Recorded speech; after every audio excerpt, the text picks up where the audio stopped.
Hello friends, எல்லாரும் எப்படி இருக்கிறீங்க? இது உங்கள் மணிமொழியின் கதை களஞ்சியம். உங்களோட ஹெட்ஃபோன்ஸை மாட்டிக்கோங்க. உங்கள் கண்களை மூடி இந்த கதையில் வர கதாபாத்திரங்களை கற்பனை பண்ணிக்கோங்க. உங்களுக்கு ஒரு நல்ல கதை படிக்கிற அனுபவத்தை நான் கொடுக்க ட்ரை பண்ணுறேன். இது வரைக்கும் நம்ம சேனலை நீங்கள் சப்ஸ்கிரைப் பண்ணலைன்னா சப்ஸ்கிரைப் பண்ணிக்கோங்க. பிடிச்சிருந்தா லைக்கும் தட்டிடுங்க. இப்போ வாங்க கதைக்குள்ளே போகலாம்.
அவன் எச்சரிக்கையையும் மீறி அக்ஷய முனைக்குள் நுழைந்துவிட்ட இரு பெரும் மரக்கல தலைவர்கள் துர்மரணமடைந்தார்கள். என்ன காரணத்தினாலோ அவர்கள் மரக்கலமும் தீப்பிடித்து எரிந்து போயிற்று. அப்படி எரிந்தது பெரும் துர்சகுனம் என்று அக்ஷயத்தின் காவலன் பெரிதும் வருந்தினான். அதற்கு பிரயாச்சித்தமாக அந்த நகர தேவதைக்கு விழா நடத்தி பிரசித்தியான வாஜாங் நடனத்தையும் செய்து கடற்கரை மாலுமிகளை திருப்தி செய்து வந்தான். இத்தகைய விழாக்களாலும் குடிமக்களின் குணா விசேஷத்தாலும் வங்கக்கடலின் பிராந்தியத்தில் மட்டுமின்றி தூர கிழக்கு தீவுகளின் பிராந்தியம் முழுவதிலுமே அக்ஷய முனை பெரும் பிரசித்தி அடைந்திருந்தது. அந்த முனையில் மற்ற ஜாதிகளோடு தமிழர்களும் இருந்தார்களானாலும் அவர்கள் மிக சொல்பமாக இருந்தபடியால் அக்ஷயமுனை தலைவனின் கிருந்திரமங்களை சரியாக அறிந்திருந்தாலும் ஏதும் செய்ய முடியாத துர்பாக்கிய நிலையிலேயே வாழ்ந்து வந்தார்கள்.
நின்ற அந்த காலனும் எதிரே தெரிந்த அக்ஷயமுனை தோற்றத்தைக் கண்டு வேறு வகை கொண்டதற்கு அறிகுறியாக புன்முறுவலொன்றை தன் இதழ்களில் தவளவிட்டான். அடுத்த வினாடி அவன் அரச தோரணையில் தன் கையை அசைக்கவே மரக்கல தளத்தின் மூலையிலிருந்த இரு கொம்புகள் பலமாக அக்ஷயமுனை துறைமுகத்தை நோக்கி ஊதப்பட்டன. அந்த ஊர்லை கேட்ட துறைமுக மக்கள் நடுங்கினர். கரையில் கப்பலை பார்க்க குழுமியவர்கள் மீண்டும் குடிசையை நோக்கி ஓடினர். மலைச்சரிவில் இருந்த நகரத்தின் கோட்டை கதவும் திடீரென மிகுந்த வேகத்துடன் சாத்தப்பட்டது. அக்ஷய நகர கோட்டையை பாதுகாப்பதற்கான நடவடிக்கைகள் துரிதமாக எடுக்கப்பட்டன. அத்தனை மக்களும் கண்டு நடுங்கிய அந்த அசுர கப்பல் எதையும் லட்சியம் செய்யாமல் துரிதமாக துறைமுகத்தில் நுழைந்துவிட்டது. அத்தியாயம் 1 முடிவு பெற்றது.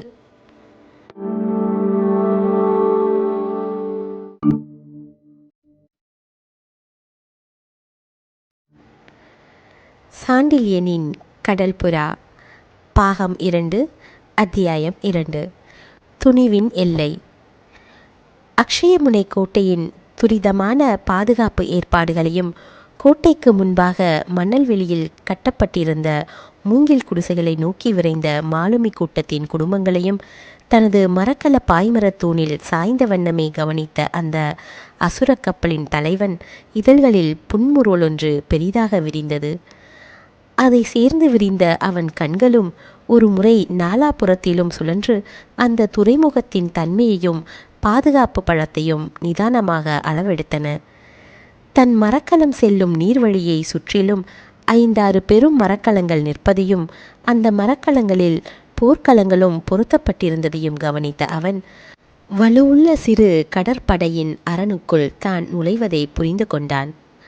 அதை தவிர அக்ஷயமுனை துறைமுகத்தை வளைத்தன போல் சக்கரவட்டமாக தூரத்தை தெரிந்த சிறு சிறு தீவுகளில் இருந்தும் புகை வந்து கொண்டிருந்ததால் அந்த இடங்களிலும் சின்னஞ்சிறு காவற்படைகள் இருப்பதையும் அவன் புரிந்து கொண்டான். போதாக்குறைக்கு சற்று எட்டத் தெரிந்த மலைச்சரிவில் இருந்த கோட்டை பலமான மதில்களை உடையதாகவும் வேலெறியும் பெரும் விற்கூடங்களையும் மற்றும் பல போர் சாதனங்களை உடையதாகவும் காட்சி அளித்ததையும் கவனித்தான் அவன்.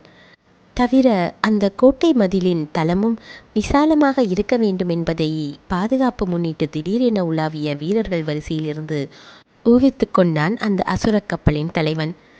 இத்தகைய பெரும் பாதுகாப்புகளையும் இயற்கை அரண்களையும் உள்ள துறைமுகமும் கோட்டையும் பரம அயோக்கியன் ஒருவன் கையில் இல்லாமல் சொந்த நாட்டு நலனை மதிக்கும் ஒரு தியாகியின் கையில் இருந்தால் அந்த நாடு நிரந்தர பாதுகாப்பை அடைந்த நாடாக இருக்குமே என்று அவன் முதலில் எண்ணினாலும் அப்படிப்பட்ட நாட்டு பற்றுடையவன் கையில் அந்த துறைமுகம் மட்டுமிருந்தால் தன் எண்ணங்களும் திட்டங்களும் தவிடு பொடியாகி விடுமே என்பதை நினைத்து அக்ஷயமுனையின் அன்றைய நிலையை பார்த்து பெரிதும் திருப்தியடைந்தவனாய் பெருமூச்சு ஒன்றும் விட்டான். இத்தனை பாதுகாப்பு இருந்தும் பெரும் கொள்ளைக்காரர்கள் துறைமுகத்தின் முகப்பிலிருந்தும் தனது கப்பலின் கொம்புகள் ஊதியதும் அவர்கள் பயந்து பறந்தோடுவதைக் கண்டு அவன் ஆச்சரியம் சிறிதும் கொள்ளவே இல்லை. அப்படி அவர்கள் ஓடுவதற்கு தன் வீரமும் கப்பலின் திறமையும் காரணமல்லவென்பதையும் அவன் சந்தேகமற உணர்ந்தே இருந்தான். ஆகையால் கப்பலை துறைமுகத்திற்குள் நன்றாக கொண்டு வந்து நங்கூரம் பாய்ச்ச முற்பாடு முன்பாக தன் கையால் சமிக்கை செய்து கப்பலின் பின்புற கொடியில் இருந்த 2 மாலுமிகளை அருகே வரவழைத்தான். வந்த மாலுமிகள் இருவர் முகத்திலும் ஈயாடவில்லை. அக்ஷயமுனைக்கு வந்ததில் தங்கள் தலைவன் ஆழம் தெரியாமல் காலிட்டு கொண்டிருக்கிறான் என்ற நினைப்பாலும் கப்பல் யாருடையது என்று தெரிந்த மாத்திரத்தில் அக்ஷயமுனை கொள்ளைக்காரரும் காவலனும் அதை சில நிமிஷங்களில் அழித்து விடுவார்கள் என்பதும் கப்பலை சேர்ந்தவர்கள் உடல்களில் இருந்த உயிர்கள் பயங்கர முறையில் நீக்கப்பட்டு சடலங்கள் கழுகுகள் கொத்த மலைப்பாறைகளில் வைக்கப்படும் என்பதையும் அறிந்திருந்த அவர்கள் முகங்களில் பெரும் கிளி பரவி இருந்தது. அந்த கிளியை கண்ட கப்பலின் தலைவன் சற்றே பெரிதாகவே நகைத்து, அமீர், கண்டியத்தேவரே, உங்கள் உள்ளங்களிலும் அச்சம் இருக்கிறது என்பதை இன்றுதான் புரிந்து கொண்டேன். உங்கள் முகங்களை பார்த்தால் தூக்கு மேடைக்கு செல்லும் பயங்கொல்லிகளை பார்க்க தேவையில்லை என்றான். அக்ஷயமுனையின் பயங்கரத்தை அறிந்திருந்தும் அப்படி அனாயாசமாக நகைத்த தங்கள் தலைவனை ஏறெடுத்து நோக்கிய அந்த 2 மாலுமிகளில் அமீரே துணிவுடன் சொன்னான், துணிவு அறிவை அடிப்படையாக கொண்டதாக இருக்க வேண்டும் இளைய பல்லவரே என்று. அந்த சொற்களையும் அதில் தொனித்த வெறுப்பையும் கவனித்த இளைய பல்லவன் நகைப்பை சற்று நிறுத்தி கொண்டான். ஆனாலும் புன்முறுவலை மட்டும் உதடுகளிலிருந்து விலக்காமலேயே மீண்டும் அமீரை உற்று நோக்கிவிட்டு, அறிவை மனிதன் அளவுக்கு அதிகமாக உபயோகப்படுத்தும் போது துணிவு விலகிவிடுகிறது, எதற்கும் அளவு வேண்டும் என்று ஏளனம் சொட்டும் குரலில் கூறினான். இதை கேட்ட அமீரின் பெரும் உடல் ஒரு முறை அசைந்தது. ராட்சச விழிகள் விரிந்தன. இதழ்களிலும் ஏளன நகையொன்று விரிந்தது. அறிவு அதிகம் கூடாது என்கிறீர்களா? அறிவாளியான நீங்களே இதை சொல்வது வியப்பாயிருக்கிறது எனக்கு என்றான் அமீர். அறிவுக்கு அளவு வேண்டுமென்று கூறவில்லை அமீர், அதை உபயோகப்படுத்துவதில் அளவு வேண்டும் என்று கூறினேன். அதியுக்தி ஆபத்து என்பது வடமொழி பழமொழி. எதிலும் அதிகப்படியை கைவிட வேண்டும் என்று வடமொழி சுலோகமும் இருக்கிறது என்று இளைய பல்லவன் தனது வடமொழி வல்லமையை காட்டினான். மொழி வளத்திலோ அதன் ஆராய்ச்சியிலோ சிரத்தை காட்டாத அமீர் இப்பொழுது எந்த அளவில் அறிவை காட்ட வேண்டும் என்று அபிப்பிராயப்படுகிறீர்கள் என்று விசாரித்தான். அச்சத்தை தவிர்க்கும் அளவுக்கு மிகவும் நிதானமாக வந்தது இளைய பல்லவன் பதில். அவன் குரலிலும் தோரணையிலும் உதித்த நிதானத்தைக் கண்டு அமீர் மட்டுமல்ல, கலிங்கத்தின் சுங்க அதிகாரியாயிருந்த கண்டியத்தேவன் கூட வியப்படைந்தான். கலிங்கத்தின் பாலூர் பெருந்துறையில் கால் வைத்த முதல் நாளன்று சுங்கச்சாவடியில் தான் பீமனை பற்றி கூறியதுமே வெகுண்டு முன்கோபத்துடன் இறைந்து பல ஆபத்துக்குள்ளான இளைய பல்லவன் 1 வருட காலத்துக்குள் அடைந்துவிட்ட நிதானத்தை எண்ணி ஆச்சரியப்பட்டான். அமீர் அதற்காக மட்டும் ஆச்சரியப்படவில்லை. தனது குருநாதரான அகூதாவின் குணங்களில் சிறந்தவற்றை ஒரே வருட காலத்தில் கை கொண்டு விட்ட இளைய பல்லவனின் அபார திறமையை பற்றி எண்ணியதோடு மனிதர்களை திறமைசாலிகளாக அடிக்க அகூதாவுக்கு இருந்த வல்லமையும் எண்ணி வியப்படைந்தான்.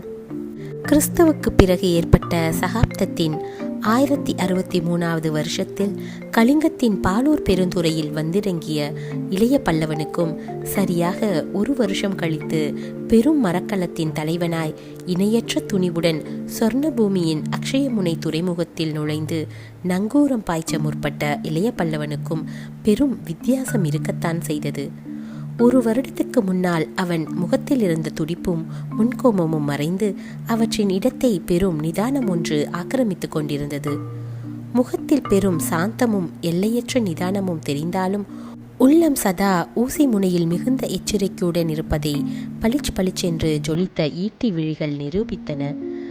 அந்த 1 வருடத்தில் தனக்கு ஏற்பட்ட நிதானத்தை பற்றி இளைய பல்லவனை ஆச்சரியப்பட்டான்.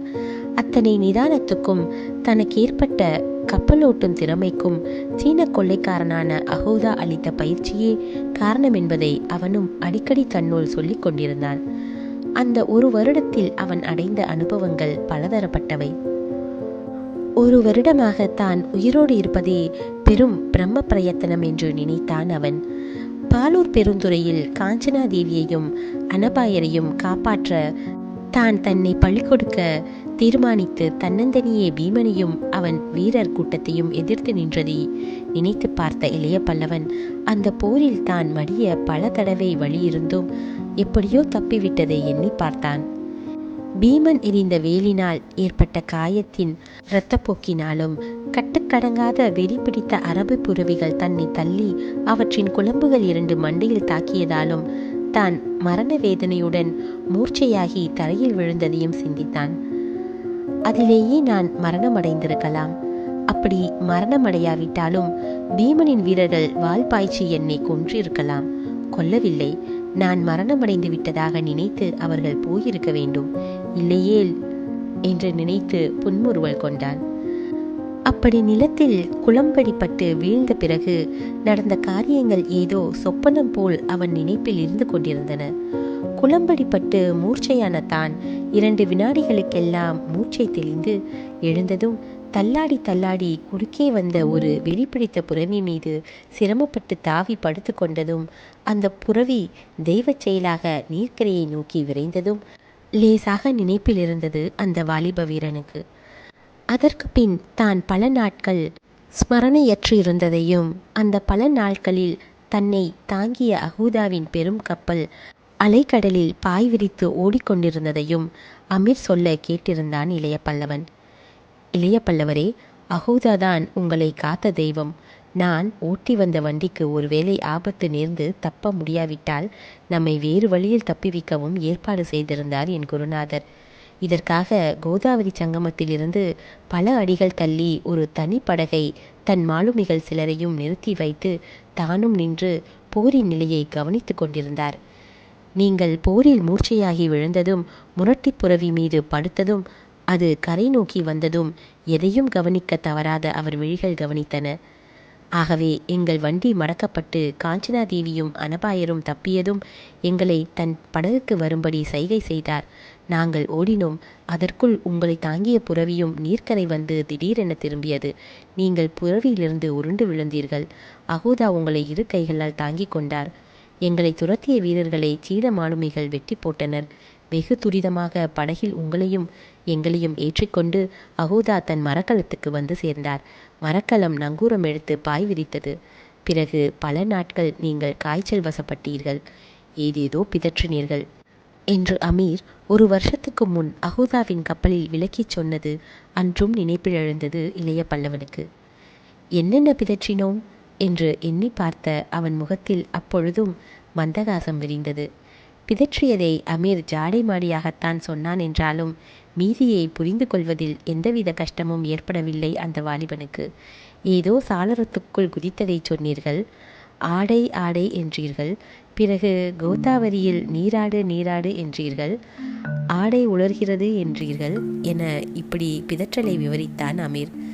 ஆனால் அமீர் முழுவதையும் சொல்லவில்லை என்பதை புரிந்து கொண்ட இளைய பல்லவன் காரணத்தை உணர்ந்து பெருமகிழ்ச்சி கொண்டான். வெளிநாட்டு பிரமுகர் வீதியின் மாளிகை சாளரத்தில் ஏறி குதித்த போது தன் எதிரே ஆடை புனைய வந்த பூங்கோதையும், கோதாவரியில் நீரில் திளைத்துவிட்டு மறைவில் ஆடை உலர்த்திய மோகனவல்லியும், கோதாவரி கரை குடிசையில் தன் அருகே நின்று நிரந்தரமாக தன்னை அடிமையாக்கி கொண்ட அந்த கட்டழகி கல்லியும் ஒருத்தியே என்றாலும் அவள் பல உருவங்களில் தன் மனதை எழுந்திருக்க வேண்டும் என்றும், சுரவேகத்தில் அவற்றை தான் விளக்கி வர்ணித்திருக்க வேண்டும் என்றும், விஷமியான அமீர் விஷயத்தை முழுதும் சொல்லாமல் மறைக்கிறான் என்பதையும் எண்ணிய அவன் இதயத்தில் மகிழ்ச்சி நிரம்பி நின்றது.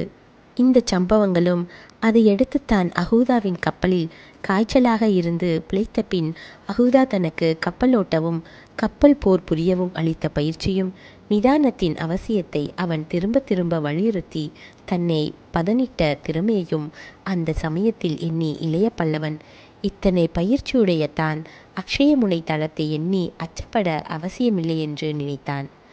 சென்ற ஒரு வருட காலத்தில் ஸ்வர்ணபூமி வட்டாரங்களிலும் சீனக்கடல் வட்டாரங்களிலும் அஹூதா செய்த பெரும் போர்களில் பங்கெடுத்து கொண்டு யாருக்கும் கிடைத்தற்கரிய பயிற்சியை பெற்றிருந்த இளைய பல்லவன் எத்தனையோ அமானுஷ்யமான காரியங்களை அஹூதா செய்திருப்பதை எண்ணி பார்த்தான்.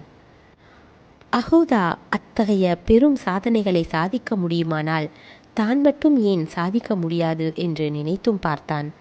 செய்ய முடியும் என்று உறுதி அவனுக்கு பரிபூர்ணமாக இருந்ததற்கு அவன் முகத்தில் காணப்பட்ட நிதானமே சான்றாக நின்றது.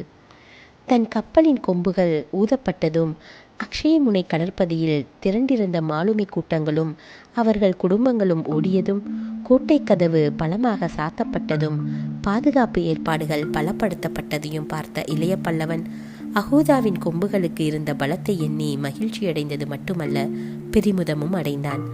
அந்த பெருமிதம் அவன் முகத்தில் தாண்டவமாடியதையும் அதன் விளைவாக சற்றே விரிந்த வதனத்தின் கன்னத்திலிருந்த வெட்டுத்தழும்பும் நுதல் உச்சியிலிருந்த குதிரை கொழும்புகளின் வட்ட தழும்பும் சற்றே குறுக்கி அவன் முகத்துக்கு பெரும் கம்பீரத்தை அளித்ததையும் கண்ட அமீர், இளைய பல்லவரே, அந்த மக்கள் ஓடியதால் நமது அபாயம் நீங்கிவிடவில்லை என்று சுட்டி காட்டினான் ஏளனத்துடன். அது தெரியும் எனக்கு என்றான் இளைய பல்லவன். அவர்கள் ஓடுவது நமது மரக்கலத்தை கண்டு அல்ல என்று மீண்டும் குறிப்பிட்டான் அமீர். பின் எதை கண்டு? கொம்புகளை கண்டு, அவற்றின் பெரும் அலறலை கேட்டு. அதுவும் தெரியும் எனக்கு. அஹூதாவின் கப்பலில் இருந்துதான் இத்தகைய கொம்புகள் ஊதப்படுவது வழக்கம். ஆம், இது அஹூதாவின் கப்பல் என்று அஞ்சி மாலுமிகள் ஓடுகிறார்கள்.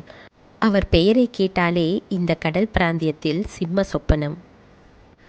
சென்ற ஒரு வருட காலத்தில் அதை நானும் பார்த்திருக்கிறேன்.